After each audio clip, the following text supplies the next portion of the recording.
antes que nada preguntarles si hay alguna duda en particular hasta el momento. Profe, ¿te hago una pregunta?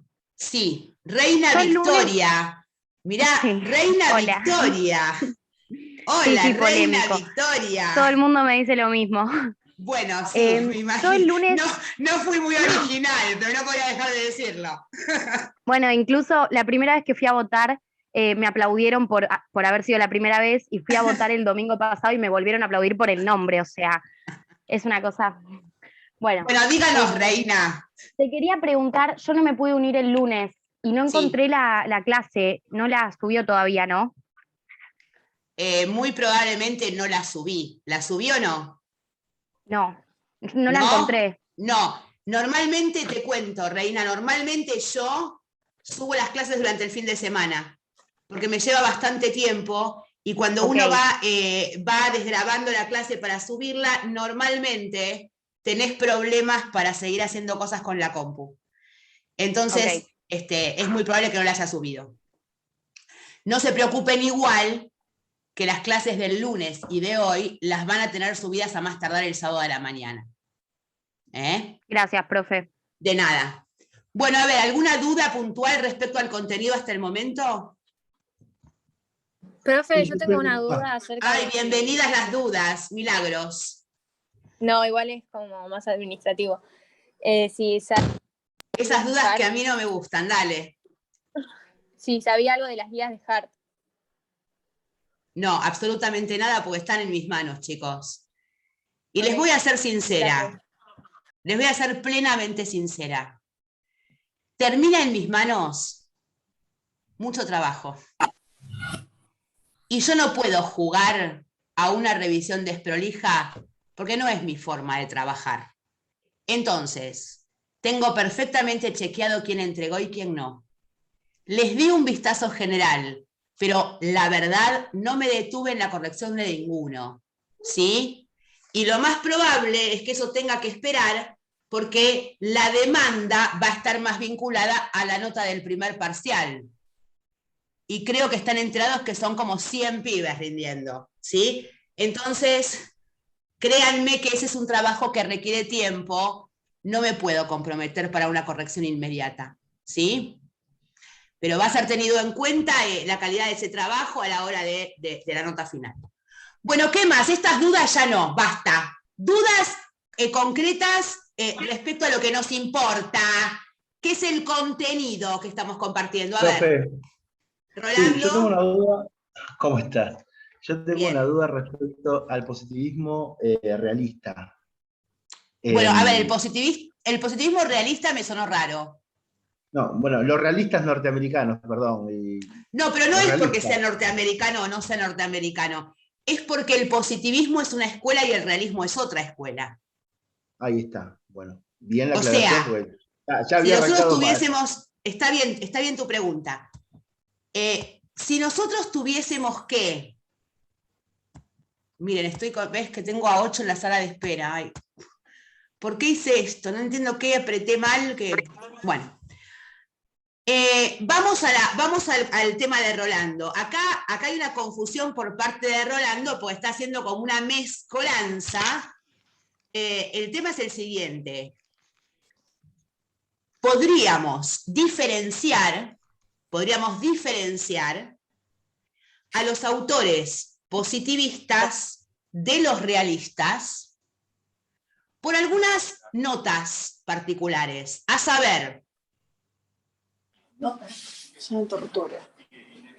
es una tortura, dijo Alarcón Micaela, espero que no se esté refiriendo a la clase. No, Apagá estaba el viendo la micrófono. televisión, perdón. ¿Cómo?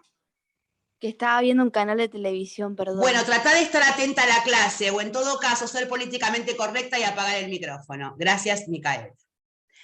Vamos a nuestro tema. Acá Rolando confundió positivismo con realismo. Estoy diciendo que podríamos diferenciar estas escuelas a la luz de ciertas notas en particular. Les voy a ofrecer las que creo más razonables. Hay una separación conceptual en el positivismo respecto a el derecho y la moral. ¿Sí? Ahora, si uno piensa en los autores realistas, esta separación no es meramente conceptual.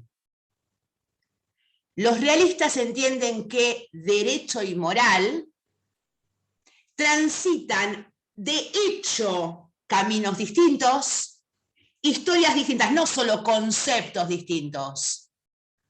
O sea, no hay una vinculación empírica, no hay una vinculación en los hechos, más allá de no haberla en el concepto. ¿Me siguen?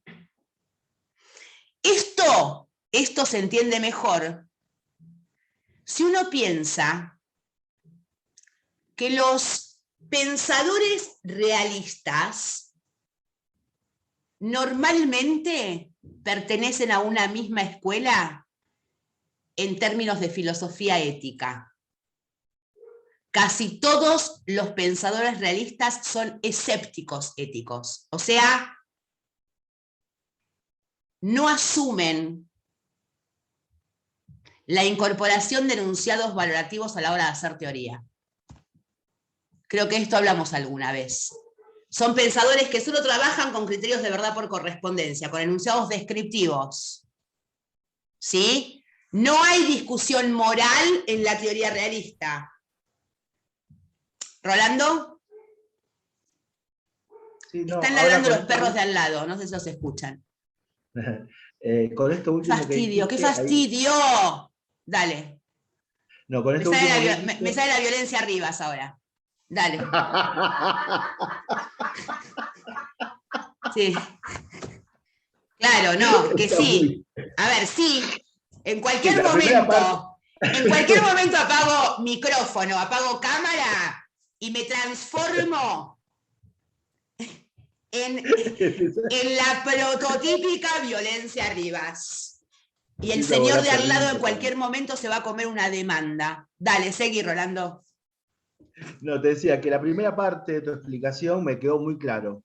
Lo último que dijiste respecto a los realistas, yo lo había entendido al revés, que los realistas en realidad decían que los jueces no interpretaban el derecho de esa forma así lógica, sino que tenían que resolver a través de interpretación. No podían Exactamente. No, estás entendiendo bien. Pero a ver, acá hay un nudo que, o sea, no llegamos a esto. O sea, despreocúpense por tanto detalle, pero yo se lo estoy contando a los fines de que ustedes puedan diferenciar y no confundir positivismo con realismo. Lo que dije es, una primera nota es cómo entienden positivistas y realistas la separación, ¿no? Entre estos mundos derecho y valor, derecho y moral.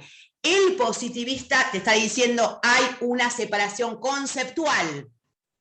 El realista te está diciendo hay una separación de hecho, una separación empírica, son mundos, realidades distintas. ¿Sí? Está viendo una separación más abrupta. Primero. Segundo. Si yo a un positivista le pregunto, che, Kelsen, ¿cuál es tu tesis en la filosofía moral? O sea, ¿qué posición vos adoptás respecto a los valores morales?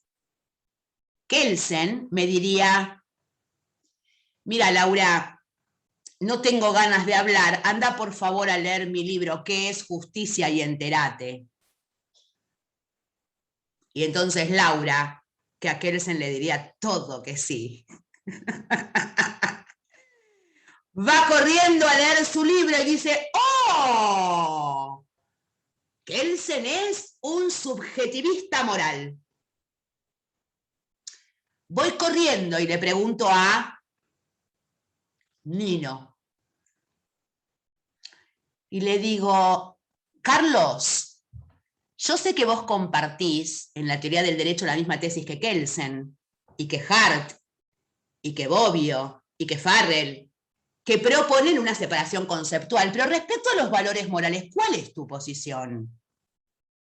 Y entonces Carlos Nino me diría, yo, Laura, afirmo la existencia de valores morales.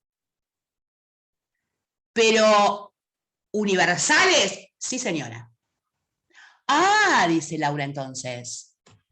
Kelsen y Nino comparten la misma teoría del derecho, asumen una posición positivista, sin embargo, tienen tesis morales distintas. En este sentido, si vamos al texto de Bobbio, estarían situados en la misma teoría del derecho, pero en distinta teoría de justicia, en distinta teoría moral. ¿Me siguen? Bien, entonces, respecto a esto, no podría a priori, por el solo hecho de conocer que tenés una posición positivista en la teoría del derecho, reconocerte en alguna línea puntual de la filosofía moral. En cambio, si nosotros recorremos autores realistas, nos vamos a dar cuenta que la gran mayoría son emotivistas, y yo no puedo ahora ponerme a dar clases de filosofía moral. Pero el emotivismo ético es una teoría moral que la gran mayoría de los realistas abonan. Entonces, capaz que por eso también podemos diferenciarlos. Y en tercer lugar, yo les diría que el positivista jurídico está especialmente ocupado a la hora de hacer derecho de describir en términos íntegros ese sistema de normas válidas en términos de Bobbio. El realista, por su parte, más que la validez, va a proponer la eficacia en términos de Bobbio para su análisis. De esa pirámide ya no va a atender especialmente en todo ese cuerpo válido, va a prestar atención, especialmente, y entendiendo que el derecho se define ahí, a las normas que los jueces aplican y al sentido en el que son interpretadas. ¿Queda claro esto? Sí, Rolando, que era el de la duda, pulgar para arriba, contenta Laura. Primer capítulo, Nino, ¿lo explica? No, Lorena Gastal, no puedo explicar el capítulo 1 en una clase de 40 minutos. Y además el capítulo 1 de Nino es un capítulo que yo propuse como bibliografía accesoria. Fíjense que no está como bibliografía obligatoria para esta unidad, que es la primera y la segunda, que vamos a evaluar. Profe, la compañera, profe, perdón que le interrumpo, la compañera lo que le dijo fue una afirmación, que todo eso lo explica en el capítulo 1. ¡Ay, perdón, Lore! Perdón, mi mala interpretación. Perdón. No sé dónde la profe vio los signos de pregunta. O sea, fue una pésima interpretación. Sí, Lorena está... No te escuchamos, Lore. ¿No te escucha? Ahí Bueno, sí.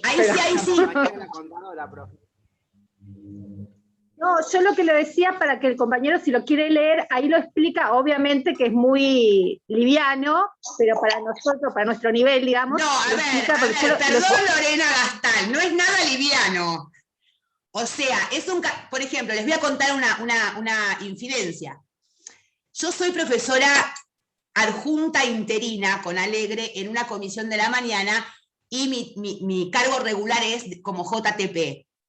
Pero en realidad en este curso yo no estoy, digamos, a la mañana yo estoy como profesora regular y acá vendría a ser una coordinadora del curso. ¿Sí se entiende lo que digo? Pero sí, siempre bajo el mismo, digamos, con el mismo titular, que es Marcelo Alegre. A la mañana, lo primero que yo propongo es el capítulo 1 de Nino. Pero yo a la mañana, digamos, dibujo el programa, dibujo en el mejor de los sentidos, lo organizo. María Siena, que es con quien yo crecí, con quien yo practiqué por primera vez la docencia, con quien yo empecé a recorrer los primeros pasos en la teoría del derecho como docente, como doctoranda, como investigadora. O sea, María es como mi mamá académica, ¿se entiende? Pero no da el capítulo 1 de Nino. Sin embargo, da todas las cuestiones que Nino trabaja en ese capítulo en forma más disgregada, más desordenada. Ahora, si uno quisiera ordenar las ideas nucleares de las corrientes filosóficas en la teoría del derecho, podría ir a ese libro para tener el esquema estructurado. ¿Me siguen? Ahora, si me preguntan a mí si se los recomiendo, ahora les digo que no. ¿Por qué? Porque ustedes van a rendir un parcial el lunes. Entonces, a partir de ahora no puedo agregar información. Lo que no tengo hasta ahora no está, y el que no haya leído en forma regular hasta ahora, lo más probable es que fracase. ¿Se entiende? O sea, tiene mucha importancia que hice hasta acá, porque no son textos que yo me meto en la cabeza cual artículos del código. Entonces, cargar a Nino ahora, antes del examen, capaz que es demasiado. Salvo que esté muy ducho en todo el contenido que voy a rendir y lo tenga como soporte. Bueno, esta es simplemente una sugerencia práctica, ¿no? A los fines de rendir de la mejor manera. Muy apropiado su comentario, Lorena.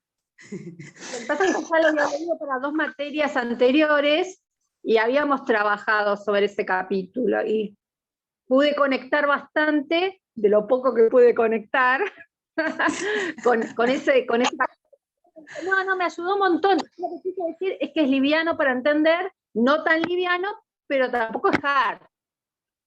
Bueno, a ver, voy a hacer a ver, Lorena, vos tenés una edad distinta a la de la mayoría, ¿verdad? Y yo acá tengo que hacer una apreciación como docente. Es un capítulo que presenta grandes dificultades para los niños de hoy. Y no presenta casi ninguna para los que tenemos más de 35 años. Esto no lo puedo explicar,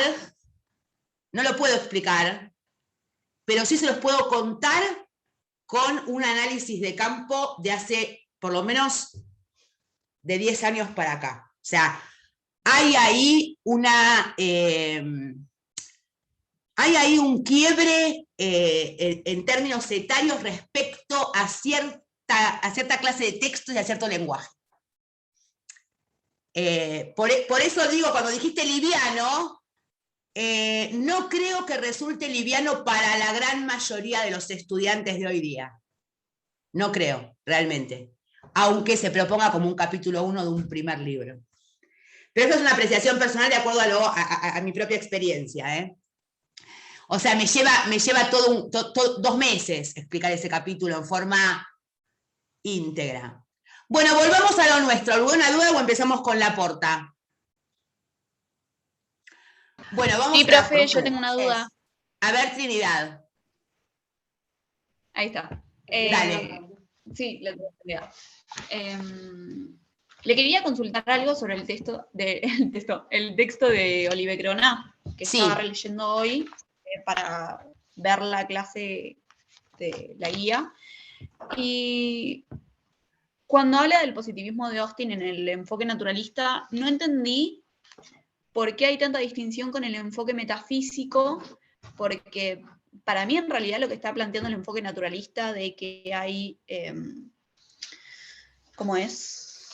De que hay como, es que no sé cómo expresarme, como que habla igual de un tipo de magia como el enfoque metafísico, como que hay algo que se produce en el aire, entre comillas.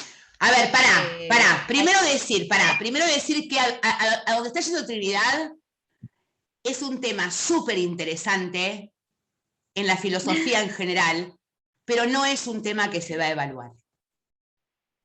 O sea, yo listo, no voy a evaluar en ningún momento estas concepciones.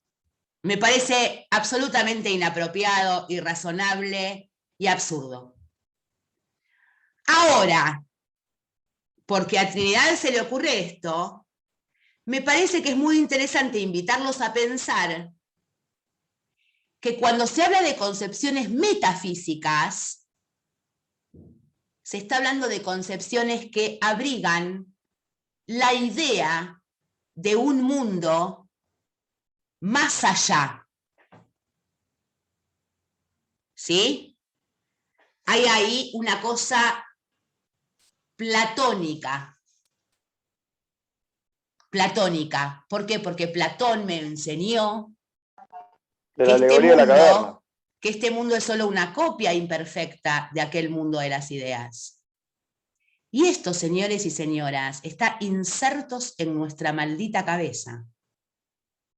Y entonces pensamos que nuestro amor, ese pobre hombre o esa pobre mujer que carga con mis ideales, tiene que ser ese amor que yo soñé, pretendí, idealicé o creí. ¿Por qué? Porque me enseñaron un concepto ideal de. ¿Me siguen con lo que digo? O sea, ese mundo metafísico, aunque uno en teoría lo lea y diga, ¡ay, qué absurdo el mundo de las ideas de Platón! Bueno, resulta que estás marcado por eso. Marcado, no vos, yo, todos. Y esto, en el lenguaje jurídico, es determinante. ¿Por qué es determinante? Porque quienes abonan ciertas concepciones suponen que el derecho responde a una naturaleza, a una esencia. El lenguaje responde a una esencia. Para esto, Nino capítulo 1. Acá Nino habla de las concepciones esencialistas y convencionalistas del lenguaje. Y en este sentido es más claro que Olive Crona. Pero corazón, Trinidad, olvídate de esto como cuestión central o nuclear o posible a la hora de leer tus preguntas en el primer parcial. Dale, perfecto, gracias. De nada. Bueno, muy bien, ¿qué más? Bueno, comencemos entonces con Laporta. Cualquiera de los que haya leído el texto. ¿Puedo? Lautaro. Mi pregunta es sobre responsabilidad moral y responsabilidad jurídica. O sea, ¿Cuál es la pregunta? Que vienen.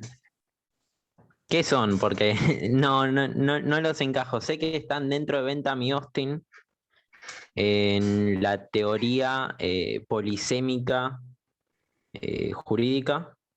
Espere que la teoría polisémica jurídica no existe, la acaba de inventar usted. Sí, no. A ver, no se metan en problemas, porque me ponen teoría polisémica del derecho en el parcial y tacho con colorado flúor. Teoría polisémica del derecho. ¿Pero qué es esto? Perdón. Formalismo jurídico. Dale. A ver, vamos por parte. Acá Lautaro está hablando de responsabilidad jurídica y responsabilidad moral. Yo diría, Lautaro. ¿Anduviste leyendo en forma disciplinada y regular? Porque creo que en esta instancia... Sí, pero... Bueno, a ver, entonces no puede ser tan difícil que enseguida lo puedas diferenciar. Vamos a pensar qué te pasa, Lautaro, y pensemos todos con Lautaro. ¿Ustedes se sienten responsables? O sea, ¿sienten que va a generar alguna responsabilidad ir contra la ley?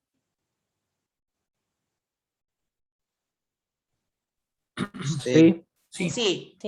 Sí, muy bien, Sí. sí. La respuesta es sí. Y la respuesta se justifica claramente. Porque si yo agarro la moto, me cuelgo el casco en el codo, pongo primera con escape libre y salgo a la ruta con los pelos al viento y digo, me cago en las normas de tránsito, yo quiero ir sin casco porque quiero el pelo al viento y la quiero pisar. Ahora, si me llega una multa mañana a mi casa, yo voy a tener que ir a pagar. Sé que soy responsable y que esa responsabilidad jurídica implica la sanción. ¿Sí? Si soy un poquito más razonable, me pongo el casco y voy a una velocidad razonable. ¿No? Ahora, Profe. Espera. Dale. Espera. Ahora, si yo digo responsabilidad moral, ¿me serviría este ejemplo que acabo de dar? No.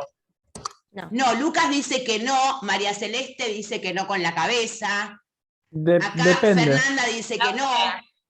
Profe. Sí. Depende, porque... La Porta habla de eso, del paternalismo. Depende. Del paternalismo legal. Profe. A ver, se me están acoplando como todos juntos. Pero digo, cuando ustedes conmigo pensaron en el ejemplo de la chica, la moto, el casco, el no casco. La norma que la regula, a los fines de que haga o no haga lo que quiera, es una norma de carácter institucional. O sea, hay una sanción frente a el efectuar un hecho o el no efectuarlo, depende de la norma, ¿no? Acá, frente a determinada velocidad y la ausencia de un requisito, hay una multa. Ahora, este juego no parece estar cuando uno piensa de inmediato en la responsabilidad moral. ¿Qué quiero decir con esto? A mí, y creo que a ustedes también, si piensan conmigo, cuando yo digo responsabilidad jurídica, aparece el Estado, la cárcel, aparece el monopolio de fuerza, aparece el derecho. Cuando yo digo responsabilidad moral, Laura se ahoga de culpa. Se ahoga de culpa. Esto puede pasar o no, pero cuando digo responsabilidad moral, no pienso en el monopolio de fuerza legítima ni en la cárcel, pienso en mi conciencia. Y cuando yo le miento a alguien, o traiciono a alguien, o le oculto verdades importantes a alguien, o me cago en alguien, yo tengo problemas para dormir. Y acá me siento responsable. ¿Se entiende lo que Eso digo? se relaciona, profe, disculpe Sí, que Mario. le interrumpa. Leyendo, ahora no recuerdo cuál de los textos, hay una parte donde el autor, no recuerdo el autor porque no recuerdo el texto precisamente, habla del forum interno y externo. El innombrable Kant. Immanuel Kant. Señores malos, si los hay, cuando querés estudiar. Puede que se relacione con lo que usted acaba de decir, ¿no? Digamos, la responsabilidad frente a otros y la responsabilidad interna, digamos. Claramente. Pero Profe, quisiera que esto lo relacionen más que con Kant, que es un autor extremadamente complejo a mi criterio. Quisiera que lo relacionen con Farrell, con el texto que ustedes ya tienen en la cabeza. ¿Por qué digo esto? Cuando habla de norma religiosa, norma moral, norma Sí, pero cívica. sí, en este sentido, por supuesto, ¿no? Con la clasificación que hace de las normas. Pero también cuando diferencia el positivismo jurídico del positivismo ideológico. Porque Farrell caracteriza el positivismo jurídico como el positivismo que asume una obligación jurídica frente a la norma jurídica. La versión desdramatizada es eso, ¿no, profe? Exactamente. O sea, en una versión desdramatizada, el positivismo se asume como una escuela que propone que el derecho nos genera obligación y responsabilidad jurídica, pero no por implicar una obligación o responsabilidad jurídica, es esta una obligación moral. Y para eso, mi amigo Martín Farrell les propone pensar en los test, ¿no? Él dice, ¿querés evitar la confusión? Pregúntate. Pregúntate, ¿qué me pregunto? Pregúntate cuál va a ser la sanción frente al incumplimiento. Y ahí te vas a dar cuenta, nena, cuándo estás en el mundo del sistema normativo moral y cuándo estás en el mundo del sistema normativo jurídico. Porque la consecuencia, la responsabilidad, en un caso es institucional, en el otro no. No hay leyes sancionadas por ningún congreso moral que guíen mi conducta moral. No hay policía moral. No hay jueces en lo moral. Por suerte. Bueno, ese por suerte, cuanto más indaguen en los terrenos de la filosofía y sobre todo de la filosofía moral y jurídica, van a darse cuenta que en definitiva hay una guerra política subyacente. O sea, no es tan loco pensar que en muchas ocasiones lo institucional se mezcla y se recontramezcla con lo moral. Todo preso es político, cantó alguien alguna vez, ¿no? Quiero creer que la mayoría ubica de quién hablo. Qué grande, no puede ser de otra manera. Era imposible que no escuche los realistas. Tengo un ricotero entre los míos. Bueno, ¿por qué dije esto? ¿Por qué se me vino a la cabeza? Porque ahí hay. ¿Somos dos, Diego?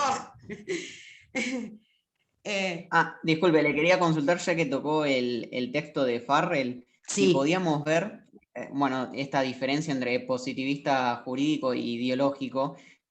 A mí me queda como poco claro cuando da el ejemplo sobre la Sudáfrica del apartheid, la diferencia entre no obedecer y desobedecer, porque es como que, digamos, el positivista jurídico, como que hay un acercamiento al ius naturalista, pero hace la diferencia de que es el momento lo que cambia, uno es al inicio, el otro al final, pero esta cuestión de el no obedecer y desobedecer. Bueno, a ver, acá es interesante lo que dice Diego. Hay que entender que lo que hace Farrell, como todo positivista, es distinguir en términos conceptuales el ámbito del derecho y el ámbito de la moral. Entonces nos diría, mira, hay una norma jurídica que puede a vos parecerte inmoral y llevarte a desobedecer. Voy a poner un ejemplo tonto. Imagínense que mañana hay una resolución del decano de la facultad que dice: ningún profesor de la facultad, ningún profesor o profesora de la facultad puede permitir que los alumnos la tuteen. Me río de solo pensar cuál sería mi reacción. Grabaría todas las clases de todos los alumnos tuteándome y las viralizaría. Para reírme de semejante estupidez. Y entonces, algunos dirían, pero qué boluda, se va a comer un sumario. Pero la boluda se comería el sumario con las espaldas anchas porque le está comiendo un sumario por una violación estúpida. Y sabe que va a llegar a la corte y va a ganar la inconstitucionalidad. Acá